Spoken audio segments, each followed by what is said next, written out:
You already know what a hyena is. You've seen the cackling scavenger skulking at the edge of the campfire, the cowardly thief that waits for braver animals to make a kill and then slinks in to steal the scraps. You've heard the laugh in 100 films, always the sound of something sly and a little bit evil.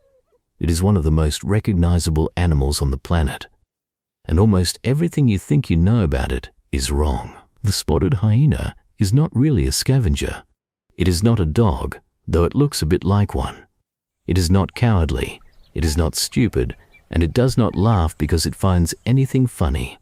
In fact, the more closely scientists look at this animal, the stranger it becomes, until you're left with a creature that seems to break its own rules at every turn. A society run entirely by females. A body that shouldn't work, a bite that can shatter bone, a mind that rivals a chimpanzee.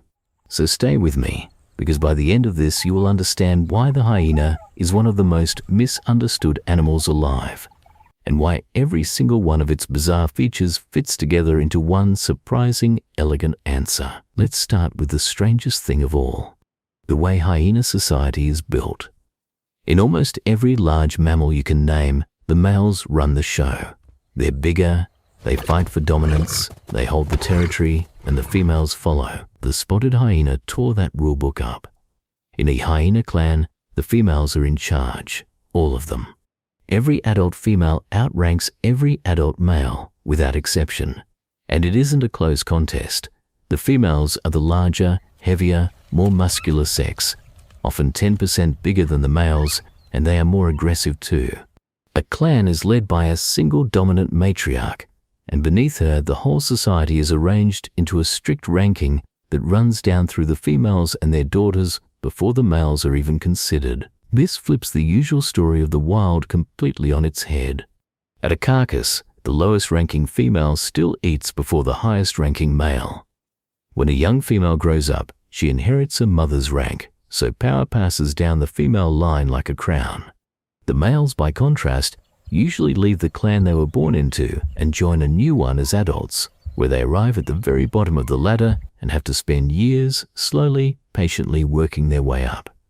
A male hyena's whole life is an exercise in humility. He waits, he defers, he tries not to give offense, and if he's persistent enough over the years, a female may eventually choose him. It is, by mammal standards, an almost complete inversion of the natural order. And what's fascinating is how the females actually hold that power. It isn't raw strength alone. Much of it comes from support, from alliances. A female's rank is propped up by her family and her allies, who will back her in a squabble. And researchers have found that a hyena's position in the clan often has more to do with the network of relationships she can call on than with how big or tough she is on her own. Daughters inherit their mother's rank precisely because they inherit her allies too. It is a society held together not by muscle but by politics, and the females are the ones who master it. And it only gets stranger from here, because the female spotted hyena doesn't just rule the clan. Her body itself is unlike almost any other female mammal on Earth. During development, spotted hyenas are exposed to unusually high levels of male-type hormones called androgens, and those hormones shape the females into something that has puzzled observers for centuries. Externally, a female spotted hyena's anatomy looks so much like a male's that for a long time people genuinely could not tell them apart, and old legends claimed hyenas could switch sex at will. The female's genitals are so elongated that, remarkably, she urinates, mates, and gives birth all through the same narrow canal. And that last fact carries a terrible price. Giving birth through that long, narrow passage is one of the most difficult and dangerous births in the entire mammal world. First-time mothers, in particular, can face a brutal and often deadly ordeal, and a significant fraction of firstborn cubs don't survive the passage into the world.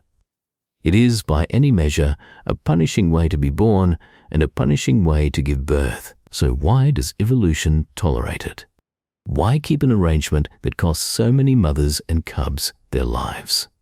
The best answer scientists have is that the same hormonal recipe that makes birth so dangerous also builds those large, aggressive, dominant females. And in the world the hyena lives in, being large and aggressive and dominant is worth almost any price.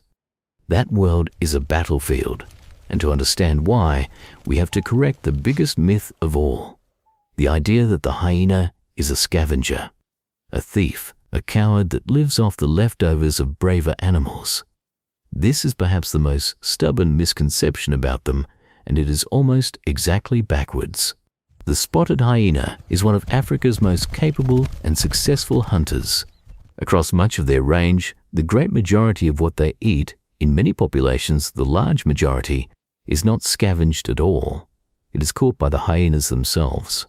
They are endurance predators, built to run down prey over long distances, chasing animals like wildebeest and zebra until the target simply can't keep going. A hyena can lope along at a steady pace for kilometers, wearing an animal down rather than relying on a single explosive burst the way a cat does. They hunt in coordinated groups, they read the herd, they pick out the weakest or the most tired individual, they pick their moment, and they bring down animals far larger than themselves. When they hunt in larger groups, they can take on prey a single hyena would never dare approach, and success rates climb the more of them work together, which is exactly why the clan and cooperation sit at the center of everything they do. And here's the twist that turns the whole legend inside out. Lions, the supposed noble kings of the savanna, are among the most persistent thieves of all. In many places, when you find lions and hyenas at the same carcass, it wasn't the hyenas who stole from the lions. It was the lions who muscled in on a kill the hyenas made. The image we've all absorbed of hyenas creeping in to rob the lion is very often the exact reverse of what actually happened. The two animals are direct rivals competing for the same prey on the same ground, and they steal from each other constantly. But the hyena, more often than not, is the one that did the work.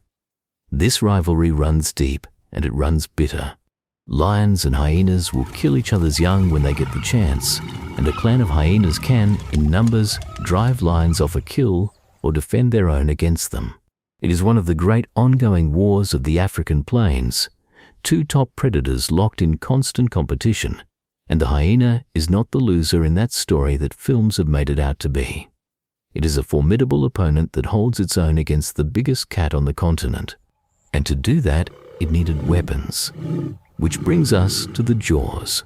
The spotted hyena has one of the most powerful bites, relative to its size, of any land mammal alive. Its skull is a solid, heavily reinforced structure, anchoring enormous jaw muscles, and its teeth include specialized bone-cracking premolars backed by that immense force. The result is a bite that can crack open the thigh bone of a buffalo, bones that other predators leave behind entirely, that lions and leopards simply walk away from. The hyena treats as food. It eats the parts of a carcass that nobody else on the savanna can even open. But a powerful bite is only half of it, because cracking a bone open is pointless if you can't digest what's inside. And here the hyena has a second weapon, hidden away where you'd never see it. Its digestive system is extraordinarily aggressive. Extremely strong stomach acids and a powerful gut allow it to break down and absorb nutrition from material that would be worthless or even dangerous to almost anything else. It can process bone, extracting the rich marrow and minerals locked inside, digesting the very structure of the skeleton itself. It can consume parts of a carcass, including skin and hard tissues that other scavengers have to leave behind. In effect, the hyena has claimed an entire food source that its rivals cannot touch. When a lion is finished with a kill and a carcass is nothing but scattered bone, that leftover skeleton is, to a hyena, a full meal waiting to be eaten. It doesn't scavenge because it's too lazy to hunt. It scavenges, when it does, because it is uniquely, magnificently equipped to eat what everything else throws away. And that gift does something quietly important for the whole landscape. By consuming bones and remains that would otherwise sit and rot, spotted hyenas act as one of the savanna's great cleanup crews, clearing carcasses, recycling minerals back into the ecosystem, and even helping limit the spread of disease that lingering, decaying carcasses can carry. The animal we cast as the villain is in truth one of the plains' most essential recyclers. Nothing is wasted where hyenas roam, and the whole ecosystem is healthier for their appetite. So far we have an animal with an upside-down society, an impossible body, the hunting skill of a wolf pack, and jaws that crush bone.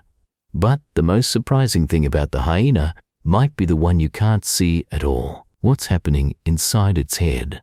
For a long time, hyenas were dismissed as simple, brutish animals, all appetite and no intellect. That view has completely collapsed. The spotted hyena is now understood to be one of the most socially intelligent carnivores on the planet, and its clan life is astonishingly complex. A single clan can contain up to around 80 individuals, all of whom recognize one another as individuals, and all of whom navigate that strict, layered ranking system every single day. Think about what that actually requires. Each hyena has to know its own place in the hierarchy and everyone else's. It has to remember who is allied with whom, who owes it a favor, who its mother's allies are, which individuals it can push around and which it absolutely cannot. It has to track shifting alliances and remember past interactions, sometimes over years. This is not simple behavior. This is the kind of political, relationship tracking intelligence that we usually associate with monkeys and apes. And remarkably, in some tests of social problem solving, hyenas have performed as well as, or even better than, some primates. They form coalitions, teaming up to challenge a higher-ranking rival. They can plan cooperative hunts and coordinate an attack.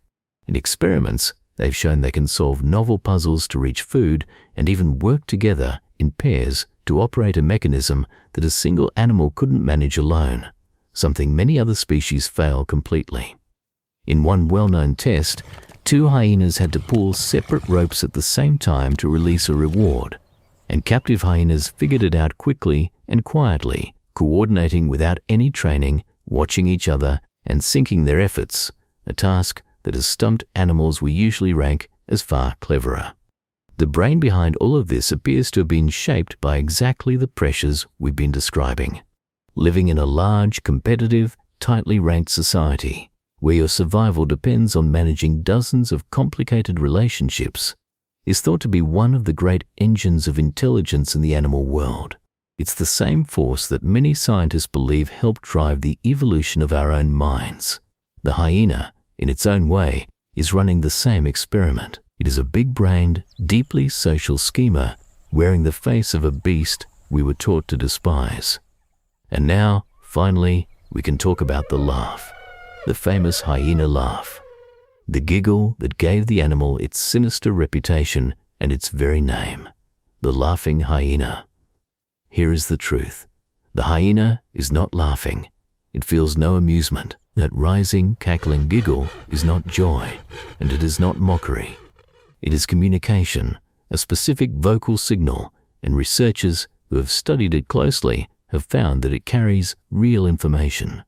The giggle tends to burst out of a hyena when it is excited, frustrated, or under social pressure, very often a lower-ranking animal being harassed at a carcass or crowded by others competing for food. It's a sound of tension and nervous stress, not humor, and there's more hidden inside it. The exact pitch and pattern of the giggle appears to carry clues about the individual making it, including hints about its age and its social rank. In other words, when a hyena laughs, other hyenas may be able to hear who is laughing and where that animal sits in the pecking order. It is one thread in a rich and varied language.